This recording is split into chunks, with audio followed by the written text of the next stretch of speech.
going, keep it going. Sky, ladies and gentlemen.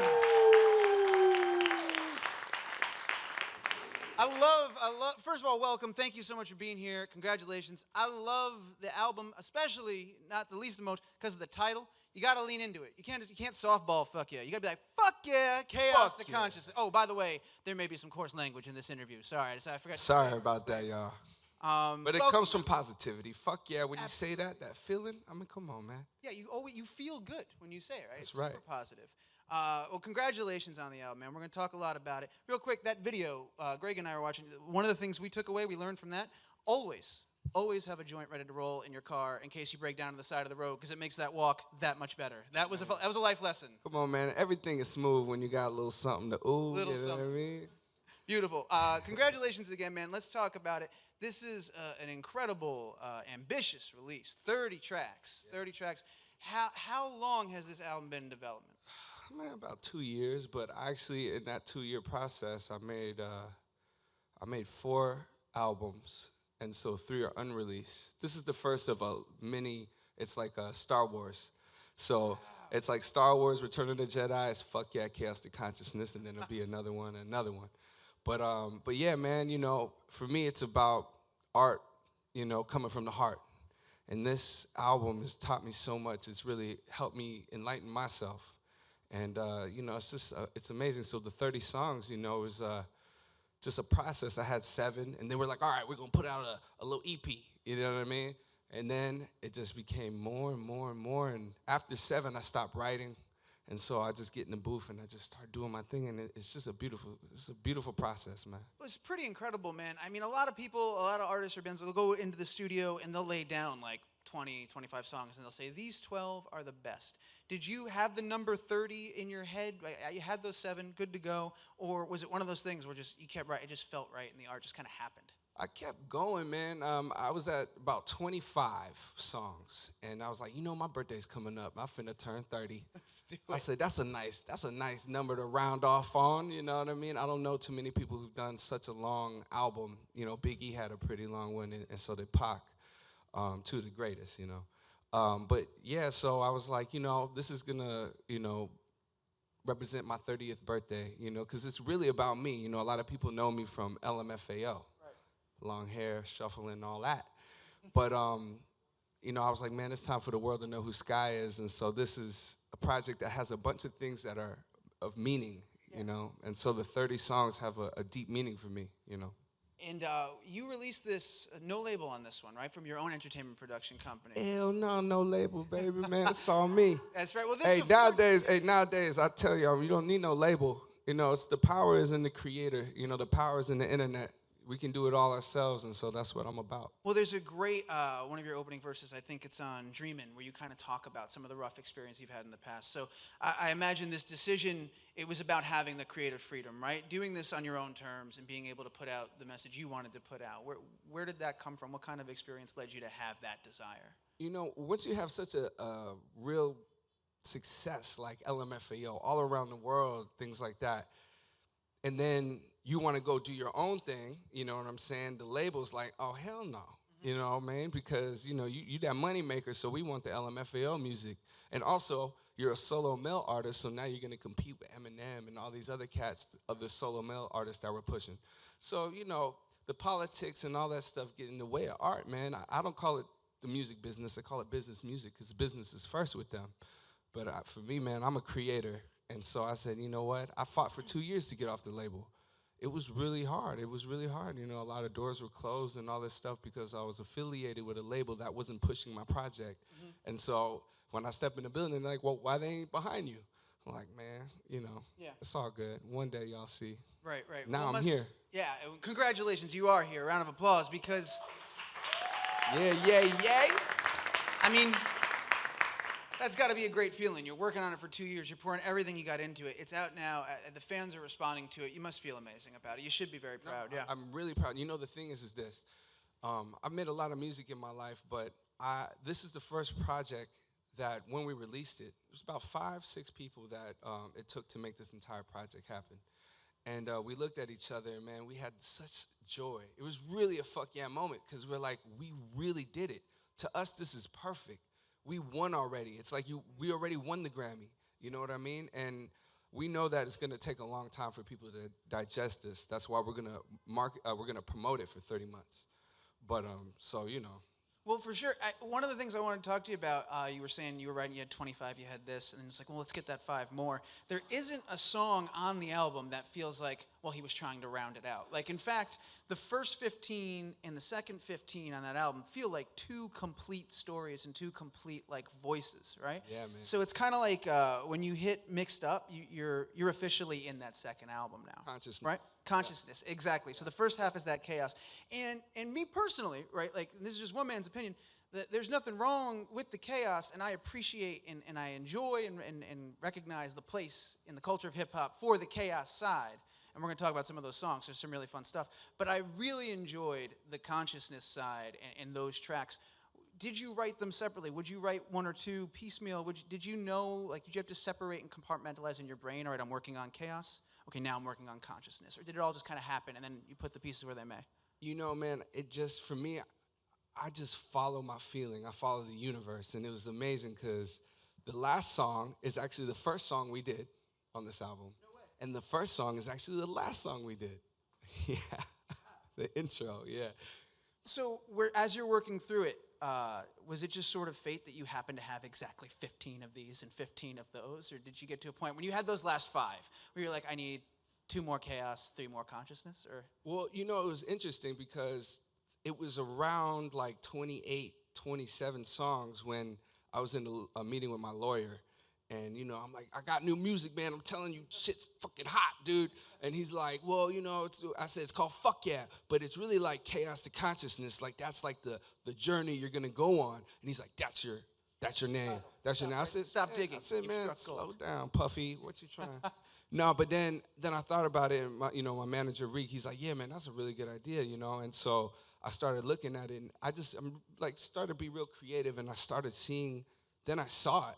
Mm-hmm. I didn't see it before. And then I was like, wow, okay, these songs really represent more consciousness and these are more chaos. Yeah. Because everybody's going through something like that in their life. Like you resonated with the the consciousness more. But there's some people out there just ratchet as a mug. And they're like, yo, I'm fucking with that chaos. But then one day they're going to, you know, enlighten themselves and evolve. And then that second half is going to mean more to them, you know. So, which brings up my next question of, with such 2 clearly defined voices and 2 clearly defined albums, you said you got like another 3 in the tank already, like 3 finished? About 3 or 4, yeah. 3 or 4, which is incredible. What led to the decision to make this sort of like a double album almost, and put both of these voices out at once, as opposed to maybe, you know, staggering a little bit more? Well, you know, I have so many different genres of music. My whole life, I'm a huge music historian. I love all different sounds. So I got a whole funk live band album. And then I was like, oh, they ain't ready for that. Hold that off, you dig? Then I did a half Spanish, half English album. I said, hold that off. They ain't ready for that shit. They ain't ready for that.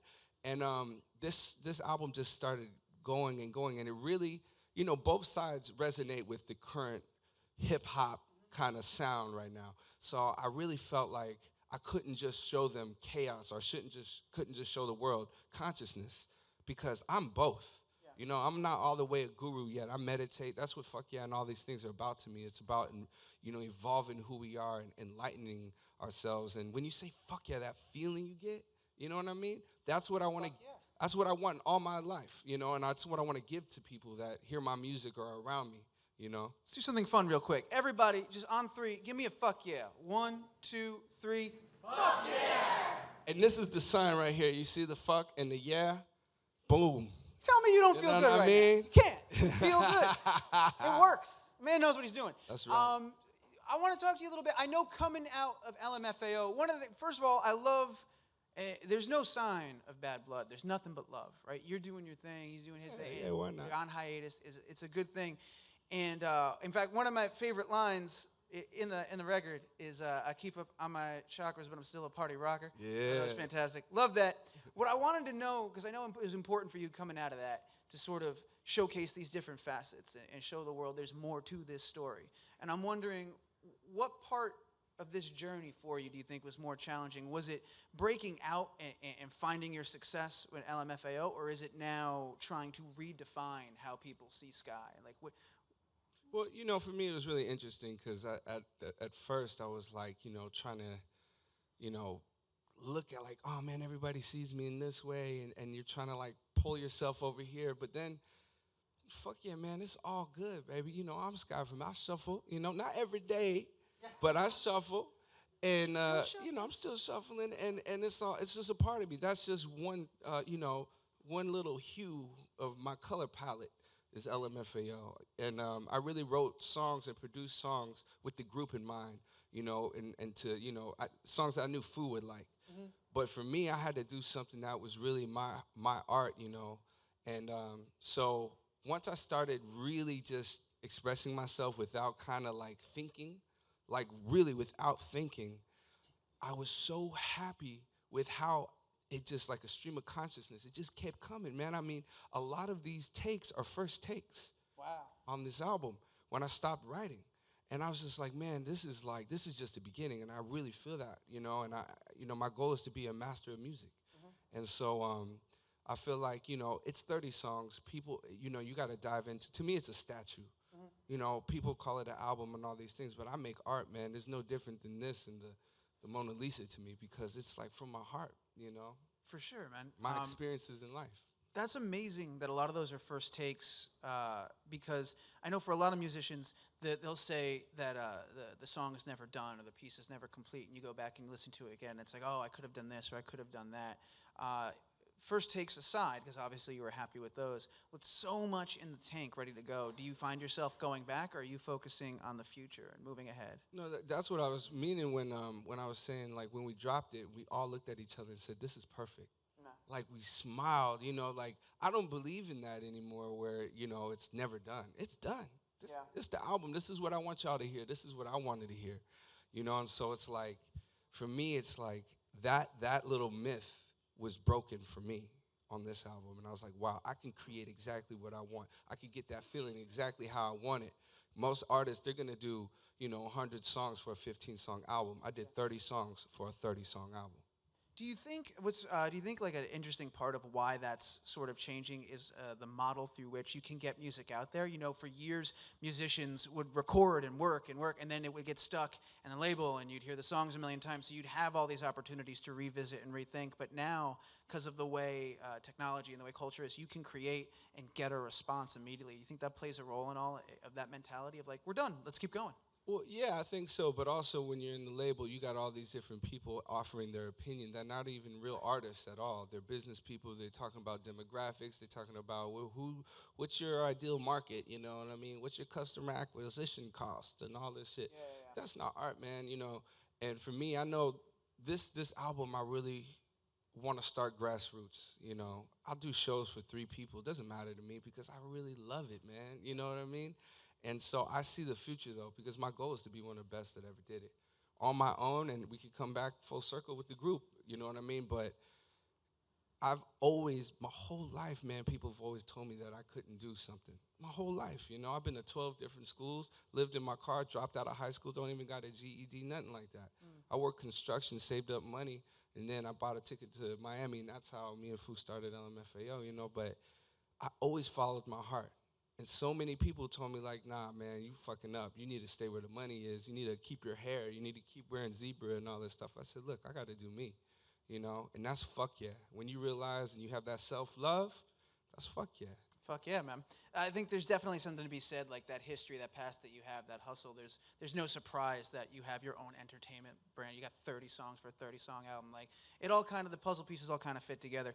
I want to, we've been talking about the whole process sort of like from a bird's eye view, but I want to get in and talk about a couple of tracks because there's some stuff I want to touch on and ask about. This first one, it comes from the chaos side, and this might be coming from a place of ignorance. Maybe I just don't know, but there's a track called Certified. Oh. Yeah, and it was an eye-opener because evidently the world of fake ass implants is a much larger epidemic than I was aware of. What is going on out there, man? I had no idea it was this big a deal. Like, hey, man, it need to be addressed. Thank God. Because I'm an ass connoisseur, man. I'm out here seeing a girl walk. I look at the hips and shit. I'm like, oh man, that's a real one walking, right. And I'm so thankful to see a real. It's like going into seeing a deer in the wild when you just like, oh shit, I'm golfing, but they're going, whoa, I didn't expect to see that. But then you start seeing this girl, she got skinny little legs, little ankles, right? Little skinny, little no calf muscle. Nothing from the thigh piece, but then a big old bow. You know what I mean? A big old bow. And I was like, listen, okay, first of all, if they're gonna do this, they gotta do it right. If you're gonna do a booty implant, do an ankle implant. You got a so gradation. the shit You gotta is smooth it out. symmetrical to Right. fuck. Fool me. If you can fool me, we all good. But until the technology get there, I'm gonna have to stamp certified on all the real booties so every man here can be safe and you know, not have to go see Dr. Phil and shit. I was asking my buddy Derwin about it. He said they look like ants because they got the tiny little legs and like this giant thing. It's a dead giveaway. It's like an ostrich. Yeah, it's an ostrich. It's a crazy thing. I hope nobody got fake booty. I don't want to make them feel bad. Yeah, we're You know not what I mean? hating on I don't you see got nobody fake sitting booty. lopsided though, so Nothing I wrong think with it. everybody real bootied in the crowd. Yeah, it just looks like you got a wallet in one pocket. That's all it is, and there's nothing wrong with that. That's fine. If you're happy with you, then that's what matters. I didn't know. That's all I'm saying is I didn't know. And now you know. And that's half the battle. Okay. Thank you for that. The next one I wanted to ask you about, there's the two tracks. I think it's on Diamonds, and then on Grip Gain, there's a dude in the beginning who most people would walk. But this sounds like the kind of guy, as a New Yorker, you see this guy, you hear this guy, you walk by him, and you're like, that dude's crazy. But you listen to his rant, and what's crazy about him, he's like the chaos and consciousness avatar in that, like, this he's a dude, teacher, man. He knows what he's talking about, but Yeah. it's coming at you so fast and from such a wild way that you wouldn't immediately recognize it. Long story short, who is this guy? Where'd you find him? He's How'd an you end up on the Oakland record? pimp, man. Yeah. You know, when I'm watching stuff online and things, whenever I hear something that makes me feel a certain way, I always like put it in the category in my mind, you know. And so I want to do something special with this album. I want to set certain tones before songs. And when I was thinking about it, I was like, oh man, I got to go find that because he really like, he's spitting that truth. He's spitting that gangster shit. You know what I mean? He says something like, he's like, it's not me that fucked the bitch. It's the Father and Spirit and the Holy Ghost inside me that fucked the bitch. And I'm like, man, that's so true. Like, you know, it's like we're here, you know, music goes through me. These experiences come through me, man. And it's like, I'm hearing this cat talking this real knowledge, you know, and it's from his experience, but that's the type of people that I relate to because my whole life is the complete mix of chaos and consciousness. My dad's a very spiritual man. He studied all the world religions, taught me when I was younger, taught me to meditate when I was 8 years old. But then, you know, growing up, I fought all the time. I was like going through like some crazy shit. I'm from LA, you know, so I really had this crazy like yin and yang kind of life. And so having somebody like that speaking, man, and it just resonates with me. He's a pimp, but he's talking about spirituality. Well, You know? in a time when like authenticity is such an important commodity and like a cornerstone of our culture, that dude's the fucking real deal. He is no joke. Like, you know, right? You know he is legit. That's the chaos side. The consciousness side, which I was really digging. There's a track, Grown, and you literally bring Grown, the whole song, to a halt when you proclaim that you are ready to start a family. Like, the realization hits you. And it's very like emblematic of like, that's what happens to a lot of people when they have that first thought. Do you recall the moment that it hit you that you were ready for that? And you were like, shit, I'm old now. Like, I want to have a family. Like, I mean, you know, for me, it kind of just happened. yeah. You know? But yeah, man, I have a family, and I'm a married man, and for me, that was such a huge step because it wasn't something that I really planned, but it was by circumstance, but it was a beautiful thing, and it grew me so much as a person to understand, you know, that responsibility, you know, to start a family as a man and really put others in front of you. I always do. I always care for others, but now it's a different story. And so that was a real, you know, like, I'm glad you brought that up because that was a real emotion. Like, oh, shit. Yeah. I got the man to fuck up, you know what I mean? And so, yeah, that was deep, bro. Yeah, well, you can feel it. It definitely transitions, man. And congratulations on the marriage thing. Thank you. Fantastic. Thank you. No, it's a big deal. Last thing, we're going to go to audience Q&A in a second. I got one more thing I wanted to ask you about before we turn it over. I feel like I wouldn't be doing my job if I didn't ask for any more elaboration on this. I'm mixed up, and you probably get this shit everywhere you go, but you know where I'm heading. There's a story where you tell about a time that you met Kanye. Oh, yeah. Right. And how it didn't necessarily go as you would have expected. And you get a kind of a sliver of that in that track. I was wondering if we could hear some of that story, if you're cool sharing that, telling us about how that went down. Well, I mean, you know, growing up, I always looked up to powerful artists. Tupac is my favorite. But I do remember, listening to Kanye and being really inspired by him, you know what I mean? He has a confidence about him. And I remember sitting front row one time at a concert, and he performed. He came out for some Jingle Ball or something. I was like, whoa. He had his backpack, Jesus Walks, Yeezy. And I was like, man, one day I'm going to be on that same stage, you know what I mean? And then 3 years later, I'm opening up for Kanye. Not at a Jingle Ball, though, so it's like a bunch of artists. So that's funny as hell, man. So I'm done, LMFAO, we got the sparkly shit, and it looked like a disco ball coming in the back. And I see Kanye, he has a bunch of fans and all these bodyguards with him. And I was like, man, this is the moment I can tell him, like, just thank you. I just wanted to thank him. And, LMFAO, we got some notoriety because we did a Love Lockdown remix that got a lot of radio play, maybe even more than the original record at the time, so I heard. And so I walk up to him like, yo, Kanye, I'm Sky, man. I'm from LMFAO. And he's like, oh, y'all did that remix, huh? And I'm like, yeah, man. And he's like, that was foul, son. That was foul. And like, there's all his fans. I'm only motherfucker in there from my crew, sparkly as shit. Like, and he's Y'all remember the outfits they wore in LMFAO? I can see it in my head. You know what I mean? That is a rough scenario. So then you're standing there, he's putting you on blast. So he go like this then, because his mother passed recently, I believe, at that time. And he's like, that's like me. That's like me at my mom's funeral, saying like, Mom, I love you. And he pushed me out the way, talk about mom, I love you. And I was like, it's not exactly like that. I'm not in your shoes, can't. And so, like, in my mind, I go, because I'm a fighter, like, straight up. My whole life, I studied 5 different martial arts and stuff, and so I could make a news headline on this nigga right quick. But then I was like, in my mind, I was like, nah, because I just wanted to thank him for being such an inspiration. But then I got real upset because his little man's in the back, talking about, yeah, son, that's foul. You ain't no right to do that shit. I said, look, I'll fuck you up right now. Don't see your bodyguard. I don't give a, you ain't, Jesus walking, homie. And so then I ran back to my little green room, and I'm pacing back and forth. Because the rest of the Party Rock crew out here trying to get some bitches and shit. So I'm like, okay. As you do. You feel? And so I'm like, damn, I was like, I got to go back. Yeah. I got to go back. And so I walked back because I was like, I don't know what the fuck is going to happen, but I'm going back, nigga. I'm going, what's up, yay? Don't be hollering at me like that. I just want to say thank you, man. And so then he pulls me into this green room, and then he kind of just changes up, and it's like, man, I didn't want you to think I'm a jerk, but it kind of felt like he put a show on for all these people. And so that was my little taste of the industry, and then I met a lot of other rappers. I know some cool cats, but majority of them, they own some other shit, and I don't know, man. I'm a regular cat, you know what I mean? I get down with the people. I do my thing for the people. You hear this album, it's a story. You can listen to it from front to back, and it really will rock because it's a story.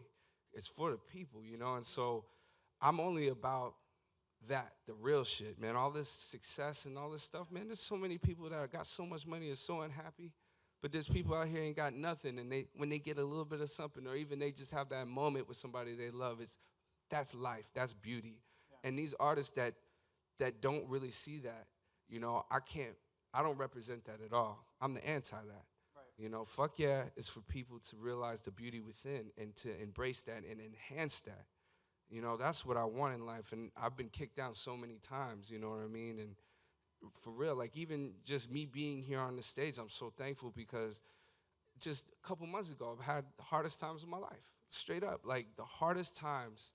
And, I released this album and, I'll put a video up, but it might have 10,000 views. But fucking Party Rock Anthem got 1 billion. Yeah. And then people clowning like, you ain't, I said, well, one day, watch, it had to pass 10,000 views before it went to 1 billion. Exactly. I don't care how long it takes. I'm here because I believe in it.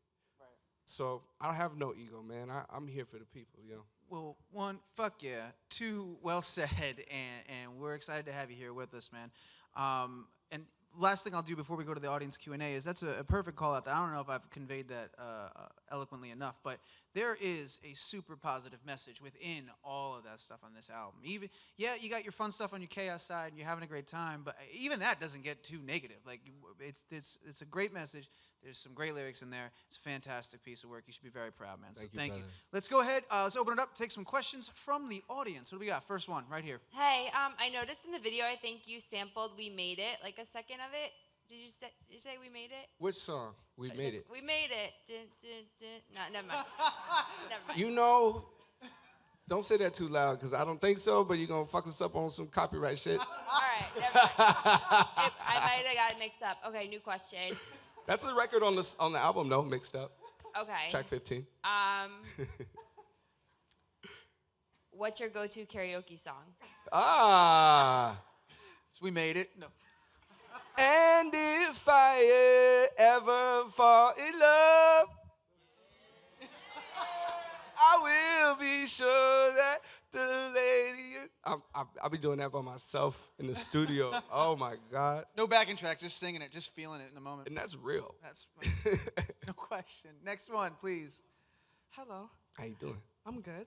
Since LMFAO has some pretty cool music videos, I wanted to know, what did you consider, not your own music, but the best music video of all time? What I think the best music video of all time? That's a great question.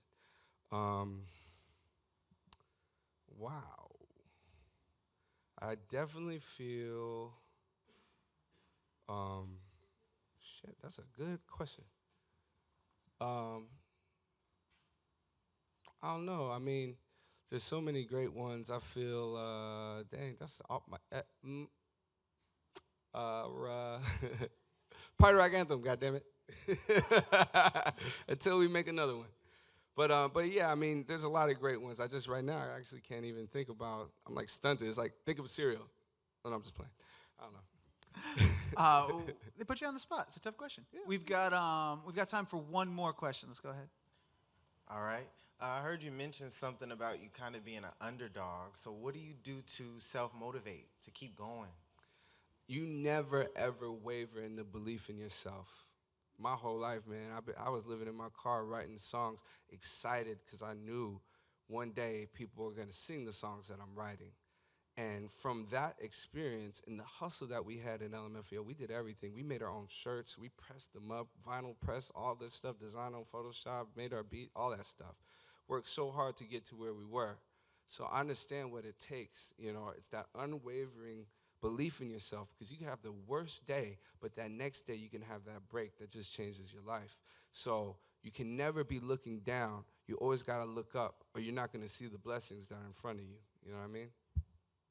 I can't think of a better note to end it on than that. People, the album, Fxck Yeah, Chaos to Consciousness, where can we get it, man? Everywhere. iTunes, Spotify, you can check it on Everywhere. SoundCloud. Beautiful. You know what I mean? Thank you so much for the music. Thank you for the positive vibes, and thank you for being here. One more time, Thank Sky, you. everybody. Stick around. We got a lot more coming up.